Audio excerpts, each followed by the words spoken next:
he's a nice flight attendant for a major airline. He goes to a dentist, has a procedure, dies, goes to heaven. You didn't want to come back. Why? Because everything that you could ever hope for is there in this presence of Jesus. And you look in his eyes, you don't want to ever leave that place again. You want to stay with him for the rest of your eternity. You told me he sent you back. Why? You didn't want to, I know. His heart was that everyone would be activated to walk in the Spirit in these last days, just like Enoch did. And so he asked me to come back and activate people. And he said he would be with me, that he said it was essentially rigged in my favor, and that I can't lose. Now, I've noticed this, but you literally live in two worlds. How do you function living in heaven and earth at the same time? Well, at times it's kind of amusing because it's slower down here. So Jesus will show me things that are supposed to happen, and it takes weeks sometimes for people to get it. And so I have to help them along a little bit sometimes. And so I either pray or I start to talk to people and get them moving in the right direction. You had an experience where you were taken back into time and saw Enoch go to heaven and Elijah go to heaven. What did you say?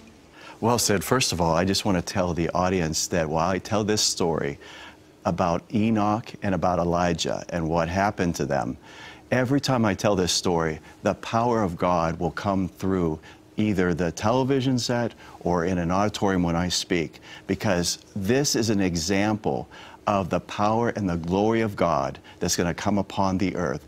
Enoch's walk with God and Elijah's ride in his chariot, the power that took them is the same power and glory that is coming upon the earth. So open your hearts right now and receive as I tell this story. When I was on an airplane with my wife going to Seattle, I felt somebody come past me in the aisleway and stop right in front of my seat. So knowing that someone was standing there looking at me, I looked up and there was no one there. And then immediately I saw an angel. He grabbed me by the arm and whisked me away. And we went off the airplane. I watched the airplane go behind us, and we went to a place on the earth that didn't look familiar to me. And there was an open field, and I saw a man walking on a path. And the angel said, I have been given permission to show you what the powers of the coming age are. He said, it's the resurrection power. And he said, it's the power that caused Enoch to go to heaven without dying.